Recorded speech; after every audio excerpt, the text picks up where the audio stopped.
Նստեք, նստեք։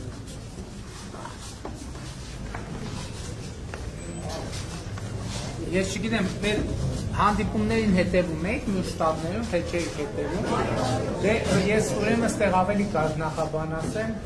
Ես ուզում եմ նախ եւ առաջ ձեզ բոլորիդ շնորհակալություն հայտնել ձեր ամուր լինելու եւ հաստատակամ լինելու համար, որովհետեւ էլի պատկերացնում եմ, թե ինչ ծանր եւ դաժան փորձությունների միջով եք անցել այս ընթացքում եւ գնահատելի է այդ ձեր ամրությունը եւ ձեր հաստատակամությունը եւ դա շատ թանկ արժի։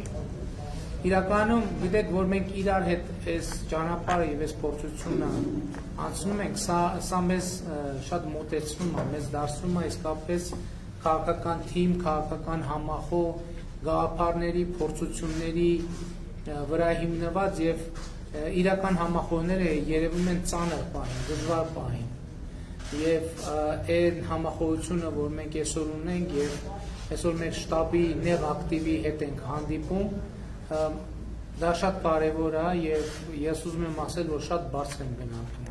այդ ամեն ինչը, շատ բարձր եմ գնահատում։ Ինձ համար անձնապես շատ կարևոր նշանակություն ունի եւ ձեզնից յուրաքանչյուրի դիրքորոշումը եւ պահվածքը այն ամենակարևոր արժեքներից է, որ ուժ է տալիս, որովհետեւ ի վերջո եկեք խոստովանենք, ժողովուրդ, մենք այդ պատերազմի ծանր փորձությունից հետո միայն ու միայն ժողովրդի դիրքորոշման շնորհիվ, որ մինչև այսօր Հայաստանի կառավարության դերում ենք եւ ես համոզված եմ, որ նաեւ առաջիկա ընտրություններում մեր ժողովուրդը իր հստակ դիրքորոշումը ասելու է, որովհետեւ մեր ժողովուրդը իր դիրքորոշումները կառուցում է ճշմարտության եւ արդարության վրա։ Չի կարող ժողովուրդը, որը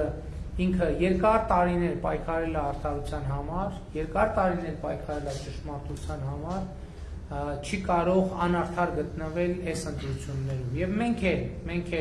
անընդհատ քննարկում ենք այդ օրինակ այդ կարող է իրոք այդ աթոռից կարճած լինելու այդ բանաձևն է, որը մենք պետք է այլևս այդպիսի հավակնություն չունենանք։ Այս հարցում են մարդիկ որոշում կայացրել, որովհետեւ մենք ինչքան ստացել ենք մեղադրանք դավաճան լինելու, կրկնակի եռակի քառակի անգամ ստացել ենք հորդոր, որ եթե հանկարծ դուք այս պայքարի դիրքը թողեք, այդ ժամանակ կլինեք իրական դավաճան։ Եվ մենք այսօր այս ընտրություններին մասնակցում ենք ժողովրդին այդ ընտրության հնարավորությունից եւ այդ հաղթանակի հնարավորությունից չզրկելու համար, որովհետեւ մենք եկել ենք եւ փորձել ենք հուսահատ փորձեր ենք արել, որ այն փլուզումը, որը պիտի կամ այն երկրաշարժը, որը պիտի անխուսափելիորեն տեղի ունենար, իսկ ինչու պիտի տեղի ունենար անխուսափելիորեն այդ երկրաշարժը, այս էլ է կարևոր հարց։ Ինչու՞։ Որովհետև բացառված է, որ Հայաստանը եւ Ադրբեջանը գային ընդհանուր հայտարարի Ղարաբաղի հարցի կարգավորման։ Ուղղակի բացառված է։ Եվ բանակցությունների 30 տարիներ դա ցույց է տվել։ Դա բացառված է, դա նշանակում է երկրաշարժը պետք է լինի։ Հարցն այդ երկրաշարժի արդյունքում այդ կառույցը մենք փլուզում պիտի ունենայինք, թե պիտի չունենայինք։ Եվ մենք 2018 թվականին, երբ որ մենք եկել ենք, մենք գիտակցել ենք, որ երկրաշարժը անխուսափելի է եւ հուսահատ ձևով փորձել ենք ամրացնել այն շենքը, որի կառուցման ընթացքում ձեզ հայտնի օրենքների եւ տրամաբանության շրջանակում կառուցելիս ցեմենտը տարել են, արմատուրան տարել են եւ այլն եւ այդպես շարունակ։ Այդ շենքը չի դիմացել,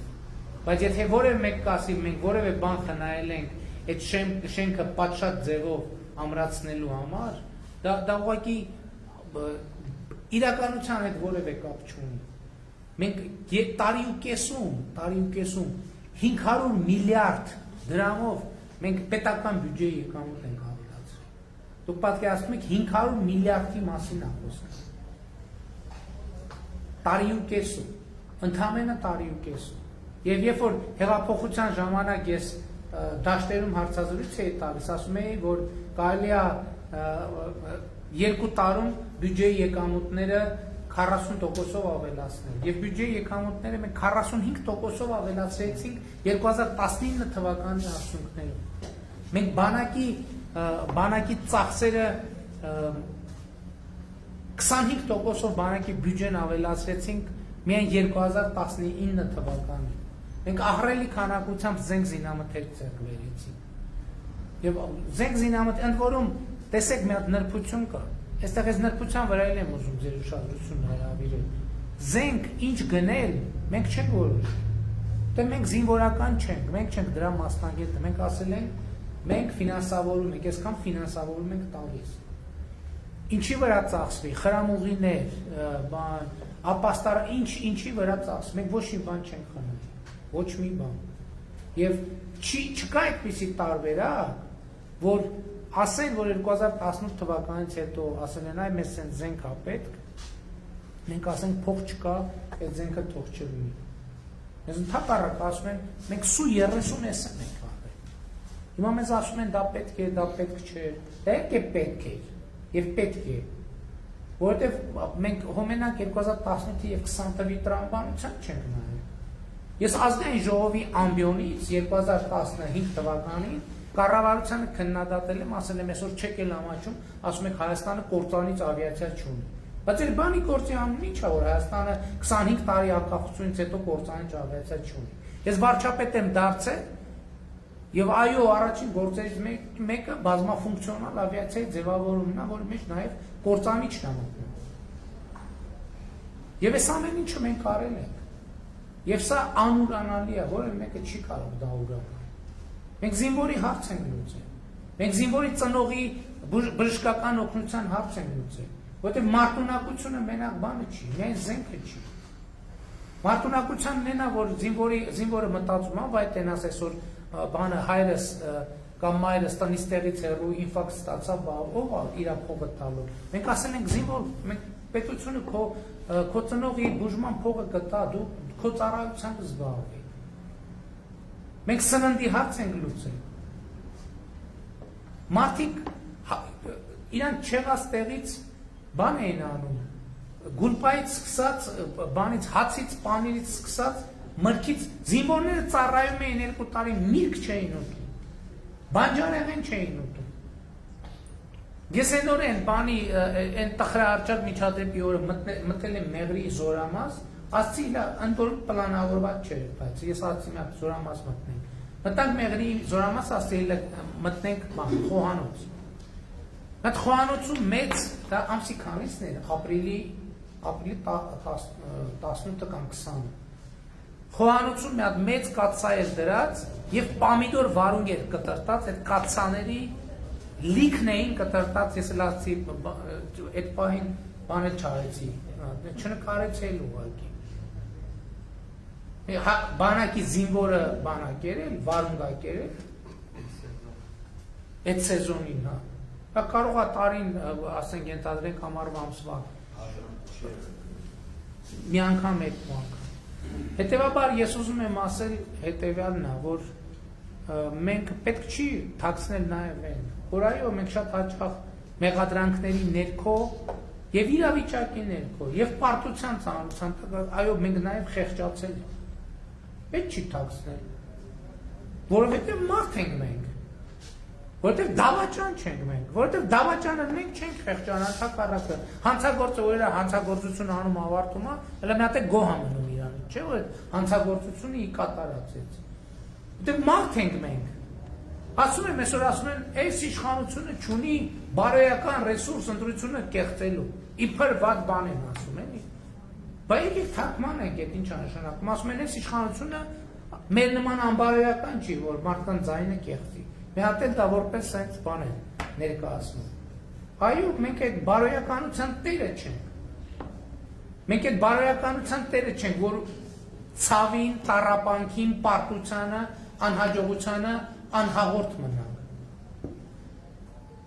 Բայց եթե Աստված չաներ, մեր ժամանակ հոկտեմբերի 27-ը լներ, մենք էլի կխեղճանայինք։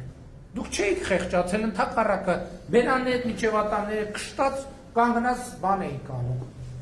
Պատտվում էիք։ Հա, Չեք խեղճացել, իհարկե չեք խեղճացել։ Խի պետք է խեղճանայիք, որ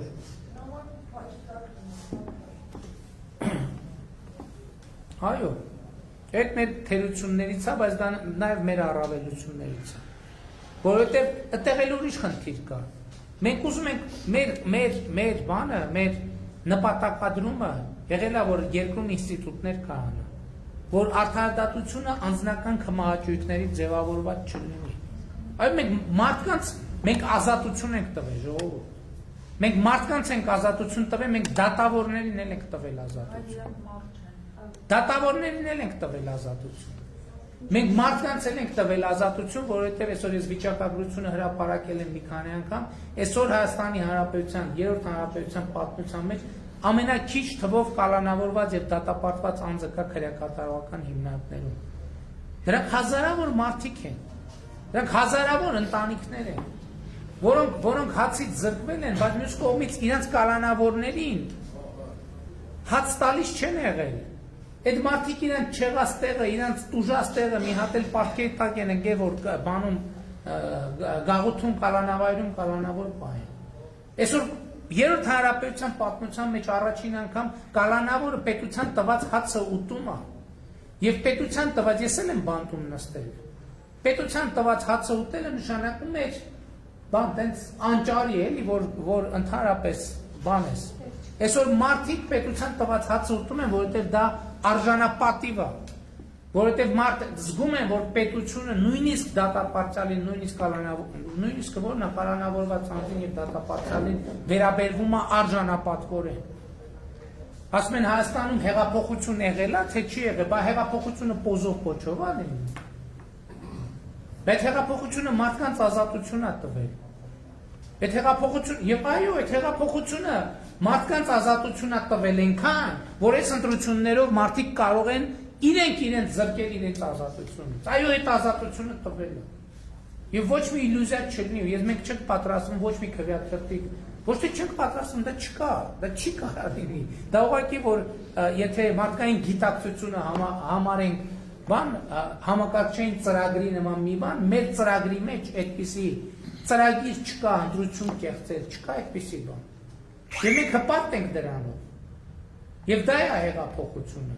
Իսկ այն երկրաշարժը, որ եղել է, եւ այն փլուզումը, որ տեղի է ունեցել։ Հիմա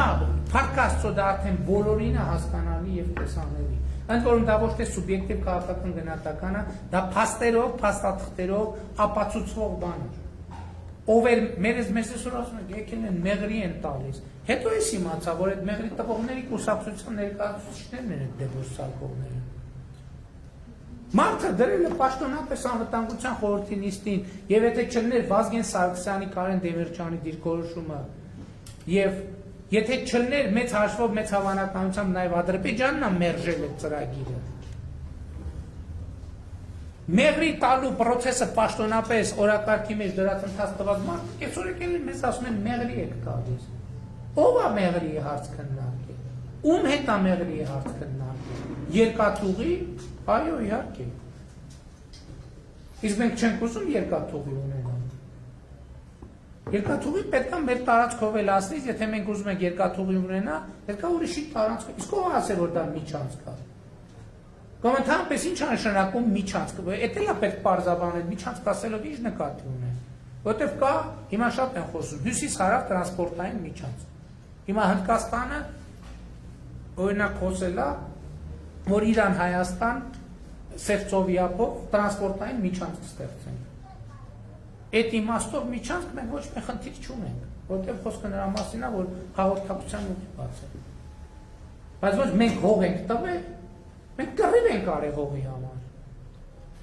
Կռիվ ենք արել մենք հողի համար։ Եվ մենք ուրիշների կյանքի գնով չենք, միայն։ Ես ոչ թե անձնական պահ եմ ասում, սա շատ կարևոր պահ է։ Ընդեղ այդ հողում, որտեղ զոհվել են մեր հազարավոր եղբայրներ, իմ որդին էլ այնտեղ եղել է այդ առաջնագծում։ Իմ որդու հետ նույն խրամաբջիջում գտնված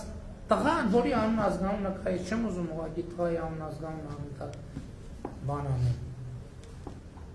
Աստված հոգին լուսավորի։ եւ մյուսներին նույնպես։ Անազգանունը կա, այդ արկը այդ արկը չէ կարող ընտրել, որ իր պայթյունից երկու հոգի խրամաբջիջում գտնվող մեկը էս անձնագրի ես ինչ համարովը պետքա զոհվի, մյուսը պետքա կենդանի լինի։ Մենք ուրիշի հաշվին չենք արել։ Մեր հաշվին, այդ չեմ վախենա ասել, այդ պատերազմը մեր ընտանիքը, այդ պատերազմը ամենածանր ձևով իր վրա տարել, կրել եւ շարունակում կրել։ Եվ անկեղծ պիտի ասեմ, ես հպարտ եմ այդ ճանապարհով, որ կարեցել ենք կանգնենք այդքանից հետո։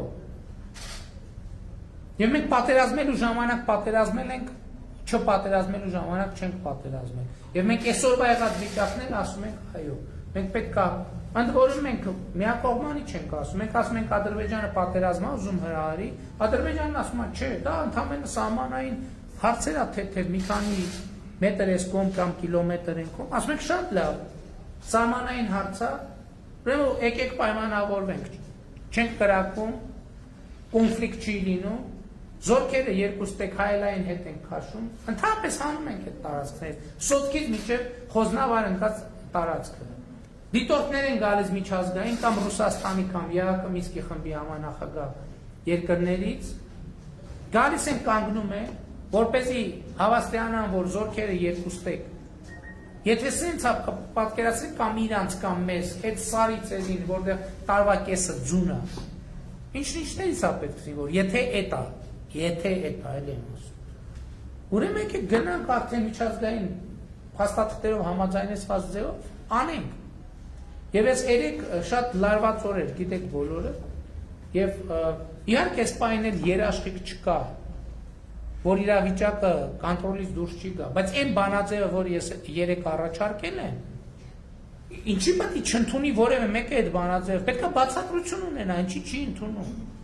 Թե սահմանային վեճ է, սահմանային գծի հարց է, եկեք գնանք, մեր սահմանները ճշգրտենք։ Հիմա Հայաստանում մարդիկ կան ասում են, չէ, դեմարկացիա, դելիմիտացիա վատ բան է։ Վայ, ես ինչ դավադրություն է, ես ինչ ազգադավ բան է։ Այդ նույնն ասում են, որ հիմա այսօր 21-րդ դարում սահմանը նույնն է, ինչ որ միջնադարում Պարիսպն էր։ Ոնց որ ասենք, եկեք Պարիսպ մեր ամրոցի շուրջ, ասեն, չէ, դա դավադրություն է։ Պարիսպ պետք չի կառուցել ամրոցի շուրջ։ Դա անհեթեթություն է։ Ես չեմ ասում, սահմանի, ասում են Ղարաբաղի, ուրեմն ուզում են Ղարաբաղի հարցում մի դավադրություն կա։ Կներեք ջերմուկի հատվածում մեր ու Ադրբեջանի սահմանը ոնց է անցնում, կամ բանի հատվածում, վերին շորժայի կամ ութի հատվածում, դա Ղարաբաղի հարցի բովանդակության հետ ինչ կապ ունի եւ ինչ կապ կարող է ունենալ։ Ասում են Ադրբեջանն ասել է, թող Հայաստանը մեր տարածքային ամբողջականությունը ճանաչի, մենք էլ իրաց տարածքային ամբողջականությունը կճանաչենք։ Դրա պատասխաններ տվել է ԵԱՀԿ Մինսկի խմբի համանախագահությունը, որ ասել է, որ Ղարաբաղի հարցը լուծված չի։ Ինչքան էլ Ադրբեջանի ղեկավարությունը պնդի, որ Ղարաբաղի հարցը լուծված է, Ղարաբաղի հարցը լուծված չի եւ պետք է լուծվի բանակցությունների շրջանակում ԵԱՀԿ Մինսկի խմբի համանախագահությամբ։ Եվ հստակ արձանագրել են միջազգային գործընկերները, որ սահմանազատման գործընթացը Ղարաբաղի հարցի էության հետ կապ չունի, ճիշտ է, այդտեղ կան կապակցվածություններ, բայց դեմարկացիան հոմի օրվա գործ չի։ Մենք Վրաստանի հետ դեմարկացիա ենք անում եւ դելիմիտացիա 30 տարի անցել է, հələ սահմանի մենակ 60%-ն են համաձայնեցրել։ Եվ հետեւաբար ի՞նչ է իմ ասելիքը։ Իմ ասելիքը հետեւյալն է, ժողովուրդ ջան։ Մենք մեր պատյաններից պետք է դուրս գանք, որովհետեւ այս պատմության մեջ մենք մեղադրյալ չենք։ Այս պատմության մեջ մենք մեղադրող ենք։ Այս պատմության մեջ մենք ամաչող չենք, մենք ամաչելու բան չունենք։ Այո, մենք պարտվել ենք, մենք այդ պարտության պատասխանատվությունը մեր վրա է։ Ոչ մեկ դա չի ժխտում, բայց հիմա եկել են արդեն, հա չէ, մենակ ինքը չի։ Մենակ բանը, Տեր-Պետրոսյանը վերջերս ասեց, հա մենակ ինքը չի պատասխանատուն։ Բայց մենք գիտենք ինչի համար ենք պայքարում, ժողովուրդ։ Մենք մեր անկախության, մեր ինքնիշխանության, մեր պետականության, մեր անվտանգության համար ենք պայքարում։ Մենք պայքարում ենք հանուն ապագա եւ մենք ասում ենք, որ այո, ապագա կա։ Եվ ասում ենք, որ այդ ապագան պետքա մենք աշխատենք իրար հետ ամեն օր։ Եվ այս թիմը, այս քաղաքական թիմը, որ դաժան փորձության միջով անցել է, ամենամեծ հռչակագիրն է այն բանի, որ այո, Հայաստանում կա քաղաքական ուժ, Հայաստանում կա քաղաքական թիմ, որը ի վիճակի է թե բարոյապես, թե քաղաքականապես, թե հմտության առումով այդ ապագայի համար պայքարել։ Որտեւ շատ է խոսքում այն մասին կառավարման, ճգնաժամային կառավարման, որ իբր ես ասի կարգնախոբան կասեմ։ Այս հետ պատերազման, տեսեք մեր երկիրը ինչ իրավիճակում է։ Մեր երկիրը 99%-անոց քաղաքացիական պատերազմի իրավիճակում էր։ Այն պայմաններում, երբ որ զենք զինամթերք ամեն ինչ կար։ Բայց ո՞վ է կառավարել այդ ճգնաժամը։ Որպես մենք կառավարել չգիտենք։ Այդպես օթից են գա, հա, այդ ամեն ինչը։ Որ մի հոգու մենք այդ քաղաքացիական պատերազմի անխուսափելի թվացող քաղաքացիական պատերազմի վիճակում մենք փառք Աստծո Հայաստանի ներսում մի հոգու, մի զոհ չունեցանք, մի կրակոց չունեցանք։ Այդ ամեն ինչի միջով անցնելու։ Եվ այո, մենք այսօր հպարտենք, որ իրավիճակը բերել ենք այնտեղ, երբ որ ժողովրդից ստացած իշխանությունը վերադարձնում ենք ժողովրդի, եւ ժողովուրդը պետքա որոշի, եւ ժողովուրդը կորոշի, եւ ժողովուրդը կհաղթի։ Եվ մեծ հավանականությամբ ժողովրդի հաղթանակը նույնական կլինի քաղաքացիական պայմանագիր կուսակցության հաղթանակի հետ, որովհետև մենք ժողովրդի իշխանություն ենք եւ մենք մեր ժողովրդին ծառայել ենք անմնացորդ։ Մենք Հայաստանը ստանձնել ենք կառավարումը, երբ որ Հայաստանը աղետի անշրջելիության կետը անցել էր, եւ մենք այսօր այն վիճակում ենք, որ հավակնում ենք ունենալ ազատ, արդար եւ ժողովրդավարական ընտրություններ։ Եվ սա կարևոր արձանագրում եւ ձեռքբերում է։ Եվ ուզում եմ բոլորիդ շնորհակալություն հայտնել,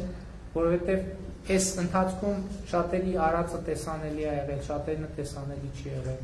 Վստահաբար այստեղ գտնվող մարդիկ են, ովքեր այս ընթացքում շատ չերևացող աշխատանք են արել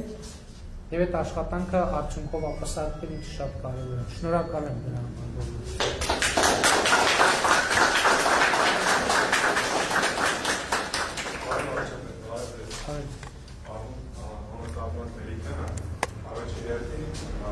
Հայաստանի Հանրապետության քաղաքացի։ Երկար տարիներ չեմ ապրել Հայաստանում, բայց տեսնելով իրավիճակը, երբ որ եղավ հեղափոխություն, ես մեծ սիրով հեղափոխվեցի ստեղ։ Ու մեծ հույսեր եմ կապում ձեր հետ եւ ընդհանրապես ձեր կուսակցության հետ։ Շատ շնորհակալ եմ, որ ինչ-որ մի բան կարողացաք փոխել։ Ես ինքս զգացել եմ փոփոխություններ դեպի լավ, իհարկե կան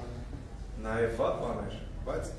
ես որպես քաղաքացի ես զգում եմ, որ ինչ-որ որևէ մի բան է փոխվում ու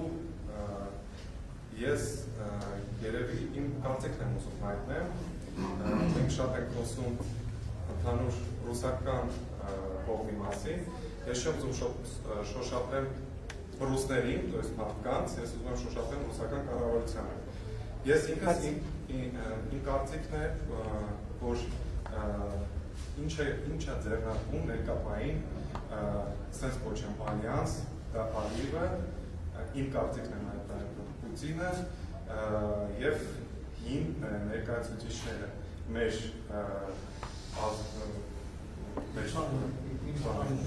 правительственներ իշխանության։ То есть ես սա նայում եմ թեկուզ մեր սահմանային իրավիճակը, որ ներկայային դիրում է, ես համարում եմ իրանց գործը դրել, իրանց հանած գործը, իրանց սադրամը, որպեսզի դուք ինչ-որ որևէ խոչընդոտներ ունենաք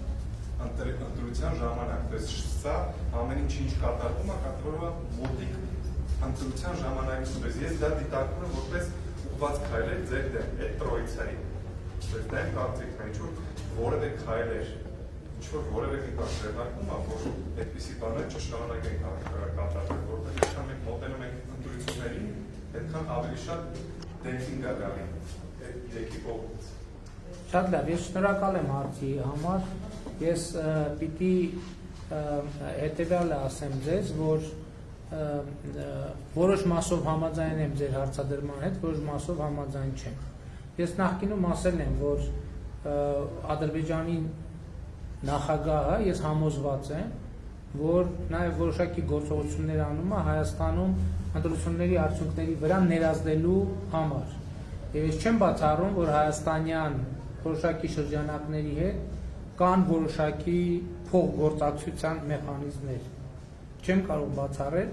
բայց թույլ տվեք չհամաձայնել Ռուսաստանի Դաշնության պարագայի հետ, որտեղ Ռուսաստանի Դաշնության նախագահի հետ մենք ունենք շատ լավ եւ շատ ջերմ անձնական հարաբերություններ եւ նաեւ գործնական հարաբերություններ։ Իհարկե մյուս կողմից նաեւ չեմ կարող չարձանագրել եւ գիտեմ, որ մեր հանրության շրջանում որոշակի հարցեր են ծագել, մասնավորապես մայիսի 12-ի իրադարձություններից հետո կապված սահմանային մեր իրադրությանը հավաքական անվտանգության պայմանագրի կազմակերպության արձագանքի մասով,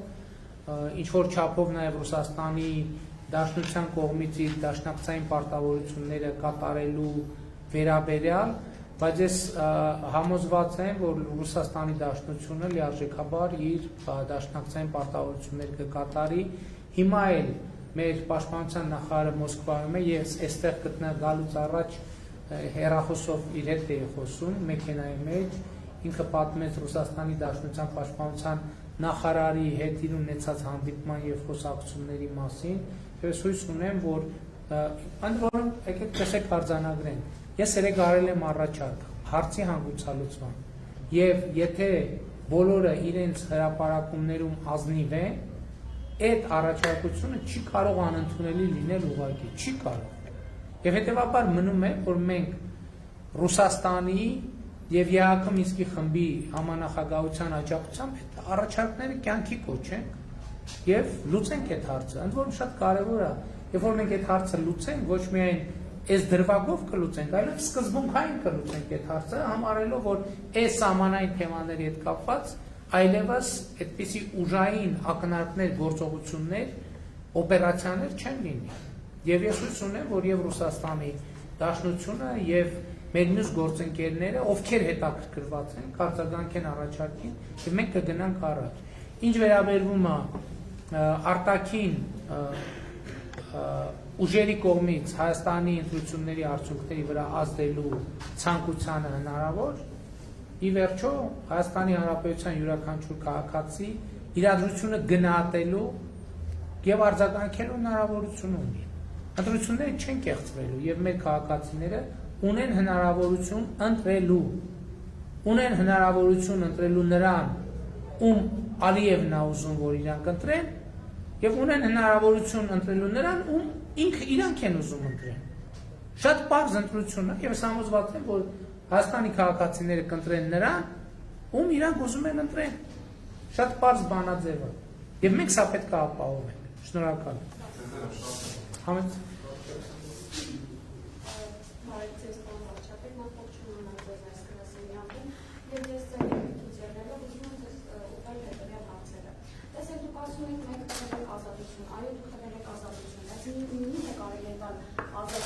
այս իբերանի, որ այդպիսի նորություններ է տեղադրում։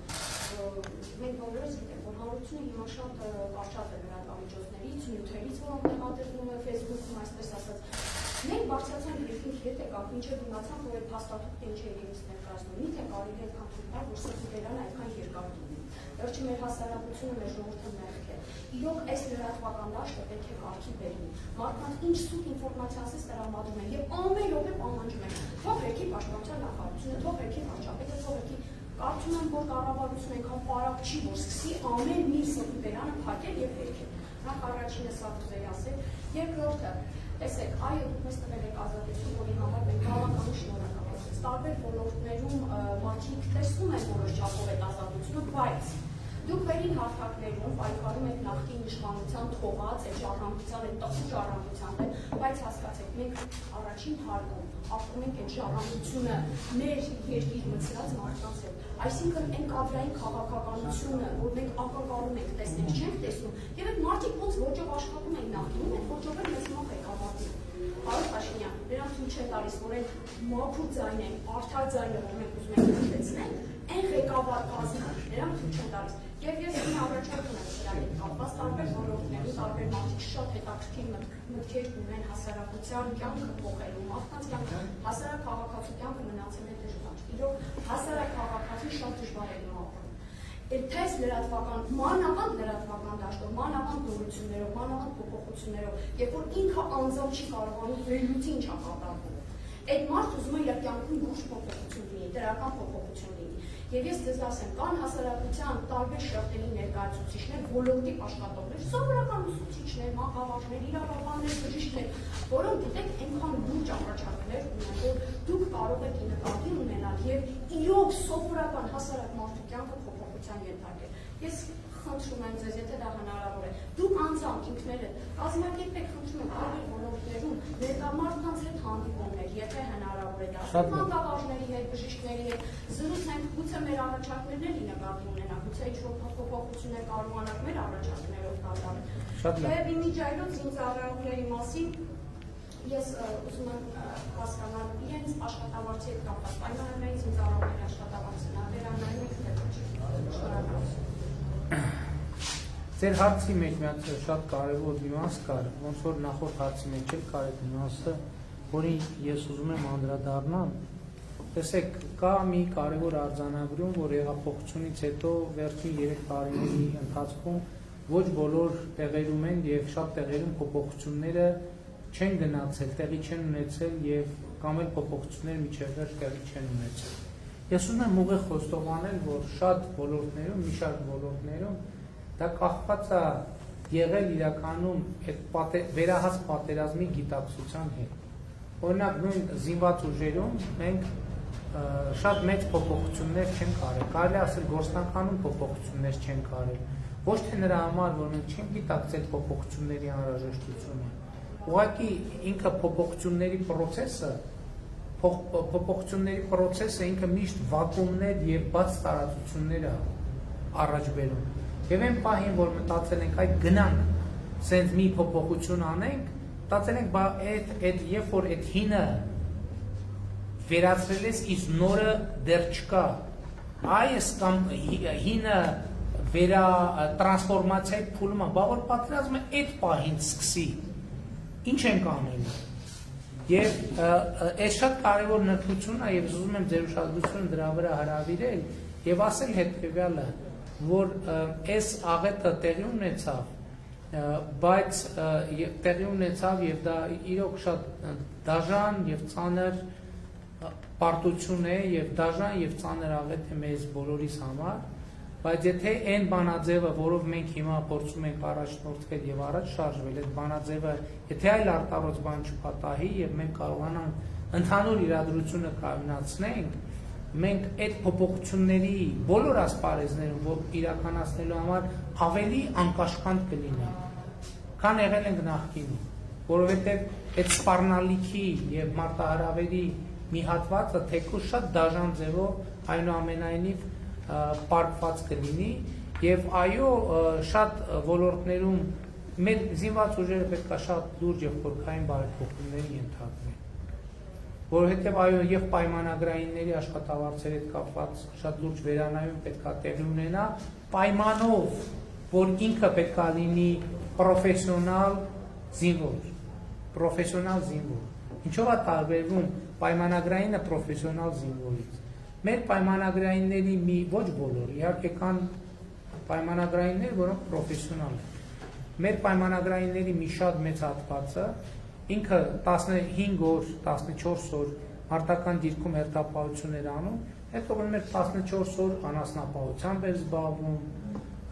տաքսի էր վարում կամ ուրիշ որևէ աշխատանքով, այսինքն իր հաջորդ 15 օրը աշխատանքային ամսվա զինվորական ծառայության հետ ոչ մի կապ չունի։ Սա ինչով է վատ, որ զինվորի գործը պետք է լինի իր զինվորական հմտությունները մարտի եւ ռազմավարության եւ մարտավարության իր իմացությունը, զենք կիրառելու իր հմտությունները զարգացնելու։ Եվ մենք պրոֆեսիոնալ բանակ ասելով հասկանում ենք դա, ընդ որում մեր պատկերացումը հետեւյալն է, որ այդ պրոֆեսիոնալ զինվորը ոչ թե սահմանում խրամատում պետք է լինի, այլ ինքը պետք է լինի զորամասում, որովհետև իդեալի մեջ սահման պահելը, այ դեմարկացիան դրանով է կարևոր։ Սահման պահելը, ոչ թե զինվորի խնդիրն է, այլ սահմանապահի խնդիրն է։ Այդ ընթացքում զինված ուժերը պետք է լինեն զորամասում, որ անընդհատ զբաղվեն մարտավարության, տեխնիկական միջոցների, գիտելիքների, հմտությունների զարգացմամբ, երբ որ ահազանգը գա, որ սահմանի հատում է եղել եւ սահմանապահների ուժերից վեր է, իրանք արագ դեպքի վայր հասնելու միջոցներ ձեռնարկելու հմտություն ունենան։ Մենք այս համակարգային պրոբլեմ, այդ որ այդ շենքի մասին ասում եմ, չէ՞։ Այդ շենքի մասին որ ասում եմ, այդ նկատի ունեմ, հա պայմանագրային ծառայություն։ Այն մարդուն գնացել ենք, կներեք, ասել ենք բանի իր արհեստանոցից հանել ենք, ասել ենք արի քեզ տանենք 14 օր աշխատի, կանգնի ուղղակի 14 օրին փող կաշխատես, կգնաս կաշխատես։ Դրա համար իր աշխատավարձը եղել է 120,000 դրամ։ 120,000 մարդն է մտածել, ասել ամսվա կեսը ազատվեմ, ամսվա կեսն էլ այնտեղ ուղղակի նստած է լինելու։ Ինչի չգնա։ Դրա համար այդ նշաձողն է դրել, բայց ինքը զինվոր չի եղել, ժողովուրդ։ Մենք գրել ենք, որ մենք այսքան զինվոր ունենք, բայց մի զինվորների մի մասը զինվոր չի եղել ինքը ուղղակի, որտեղ ինքը եղել է պայմանագրային զինծառայող, որի գործունեության բովանդակության մի մեծ մասը զինվորի ծառայություն, զինվոր լինելու հետ որևէ կապ չունի։ Եվ այս ամեն ինչը ես չեմ իմացել, չեմ տեսել, տեսել եմ։ Բայց հարցածակ եւ ընդ որում այդ գործընթացը սկսել է, երբ որ 2018 թվականից հետո բավականին լավ ծավալներով սկսվել է բանակային կորպուսներից մեկում հատուկ նշանակության ստորաբաժանումների ձևավորումը, որտեղ արդեն պայմանագրային ծառայությունը շատ ավելի մոտ է եղել իմ ասած տրամաբանությանը։ Բայց մյուս կողմից մենք այդտեղ նրբություններ կան, որ արագության հետ է կապված, բանակը իմիջայլոց փոխելը ամենադանդաղ պրոցեսներից մեկն աշխարհի բոլոր երկրներում, բայց մենք պետք է գնանք այդ ճանապարհով։ Եվ դրա համար այո, դեմարկացիան կապ ունի սրա հետ, որ զինվորը ոչ թե խրամատում լինի, այլ զինվորը զորամասում լինի, սահմանին լինի սահմանապահը, եւ զինվորը սահման հասնի միայն անհրաժեշտության դեպքում։ Եվ այս ձեր ասած տրամաբանությունն էլ իհարկե ընդունելի է եւ մենք ավելի անկաշկանդ կլինենք հետագայում, հույս ունեմ ժողովրդի մեզ տված վստահության կվեի արդյունքում։ Շնորհակալ եմ ձեր թույլտվությամբ ամփոփենք, որովհետեւ ես առավոտից արդեն շատ երկար հանդիպումների եմ եւ բազմաթիվ հարցերի եմ պատասխանել։ Շնորհակալ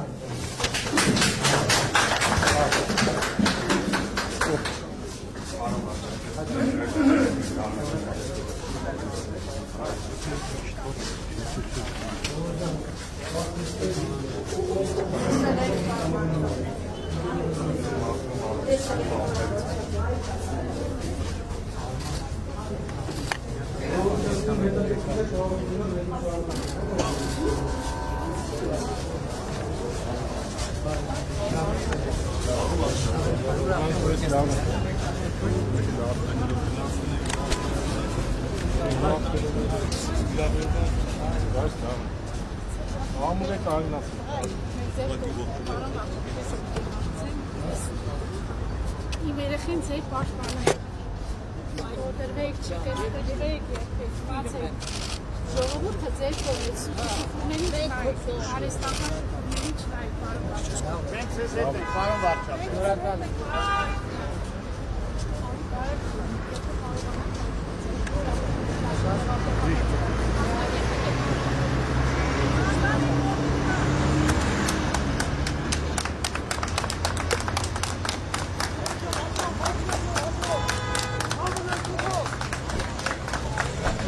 Տիկո,